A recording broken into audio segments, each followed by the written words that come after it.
So we're here to talk about some of the key mega trends that are going on in the industry at the moment. Yep. Let's talk about software as a service, SaaS adoption. Yeah, I mean, huge trend. I think SaaS has been around for years. So I think if you look at the IT industry as a whole, there's some segments of it that are more advanced. In respect to what we do and SaaS, it's to do with the contact center. So, contact center as a service.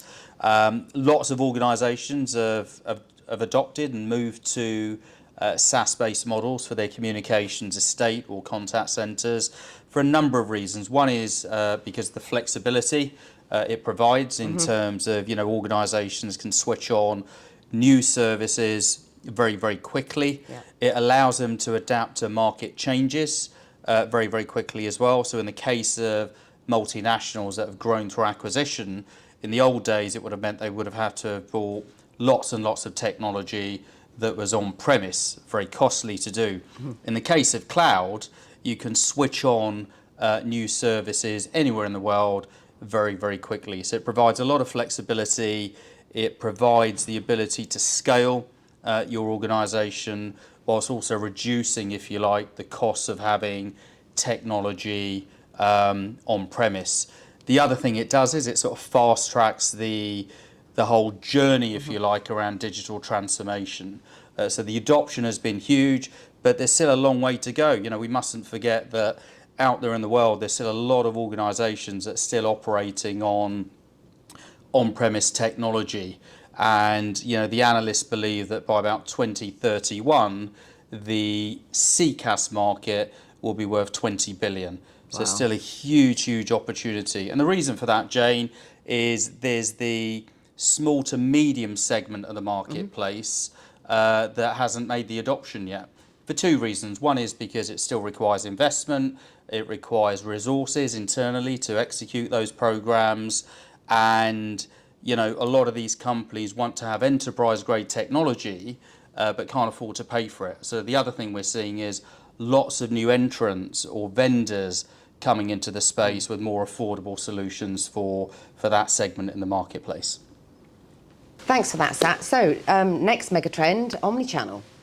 Yes, so Omnichannel, Jane, is all about how brands enable their consumers to interact with them through different means and different channels. So I think the technology has always been there and been available, but brands have sort of been grasping how their consumers want to interact with them. Demographics are very, very different across different brands.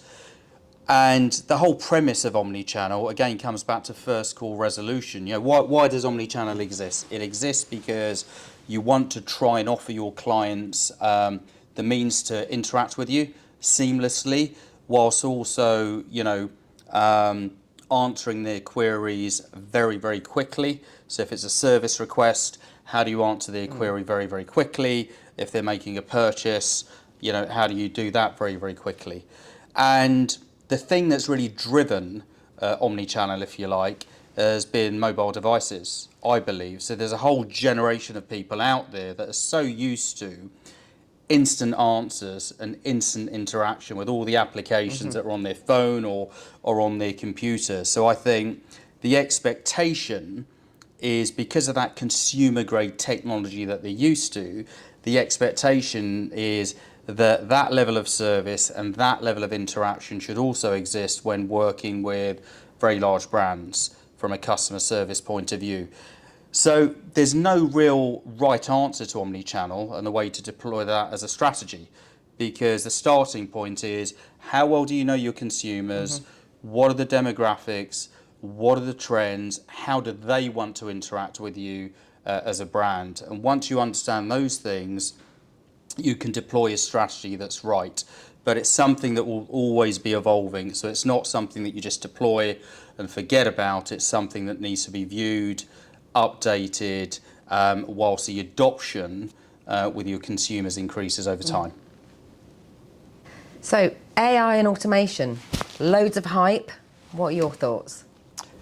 Yes, so AI, probably one of the biggest topics, and certainly about to become one of the biggest disruptors in the marketplace. So I think if we look at AI and its foundations, the thing that's enabled it are the advances in large language capabilities and the models that it provides to do some clever stuff. In terms of executives that we're talking to, it's viewed as a huge disruptor. But the confusing thing for them all is where do they use it? Where do they deploy it within their businesses to get maximum output? And I think, when people look at AI, they look at it in a general sense as a thing that will help, remove or automate very simple tasks and processes. The thing that makes executives nervous in some of the studies or case studies that they're running internally is there's also inaccuracies, and in some cases when you're processing lots of data, there can be erroneous outputs. So that sort of makes people rather nervous when it comes to AI.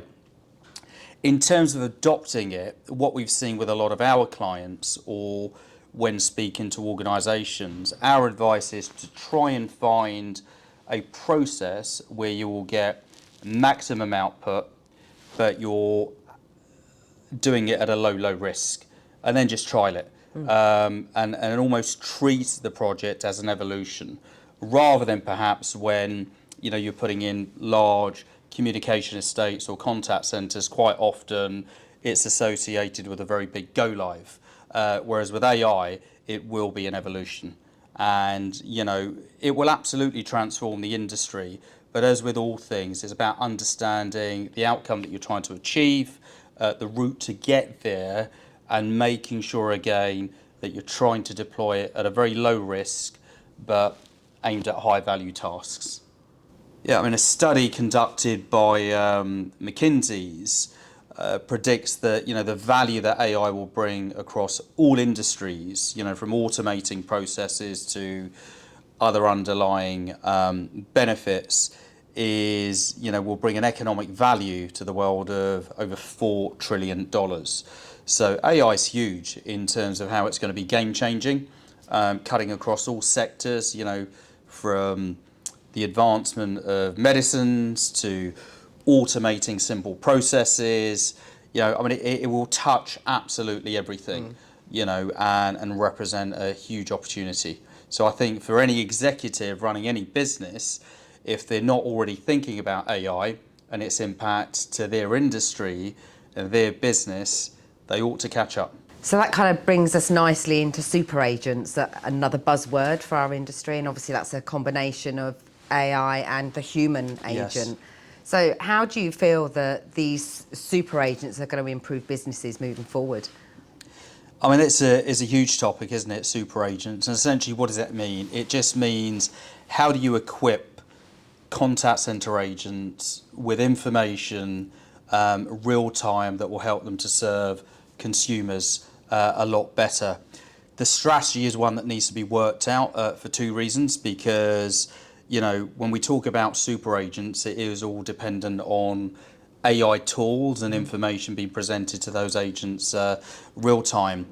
I don't think there's a hard and fast answer to it, and I don't think it's something that's going to happen overnight. As with all things, it's about understanding the outcome that you're trying to achieve. Now, earlier on in our chat, we spoke about first call resolution.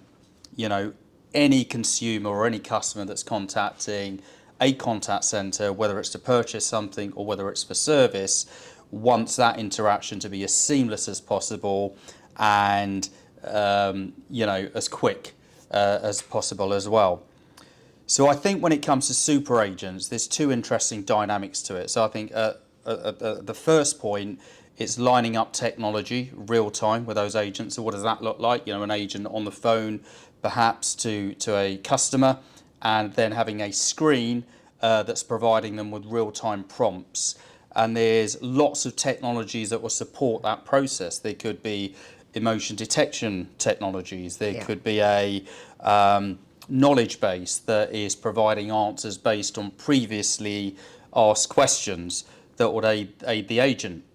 So that should improve service, because the agent's not left on the spot to come up with an answer. There's a whole repository of information available to them, hitting them real time to respond to the consumer. The second exam question is, well, do you need highly qualified agents anymore in the contact center if you're going to have all of this real-time information supporting agents? So the ongoing debate at the moment when you speak to businesses is, could it be an opportunity to reduce their overheads, i.e. having lower skilled contact center agents supported by technology? And that's an unknown, because until you put it into practice, you don't know how well it's going to work. And the reason for that is human to human interaction is a thing that has stood the test of time. And at the end of the day, there are still people that will want that interaction.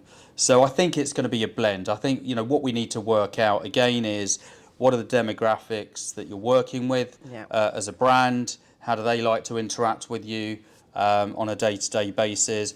What are the technologies that are available to assist in that super agent sphere?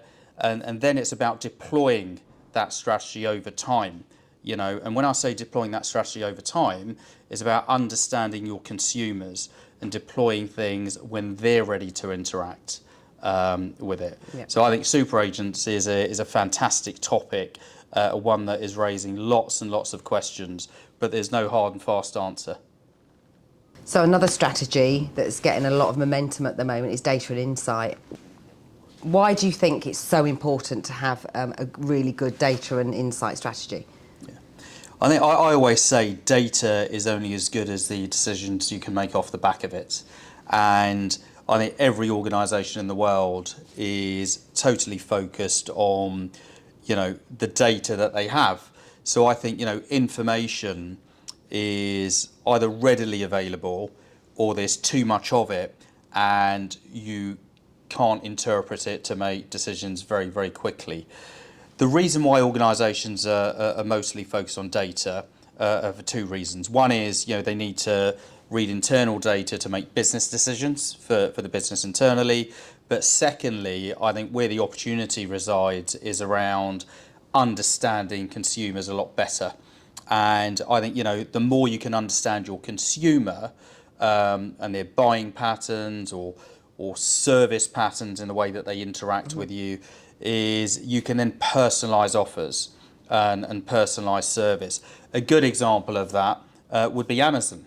Where how many times have you sort of been online to buy a new product through Amazon, and then there's a whole host of recommendations under your purchase, and more often than not you'll add something additional to the basket. So they've clearly had a great upsell opportunity, but more importantly, your view of the brand increases because there's an inherent appreciation around them understanding you as a consumer. So I think if they're the North Star in terms of customer service and interacting with brands, many other companies around the world are trying to do something different.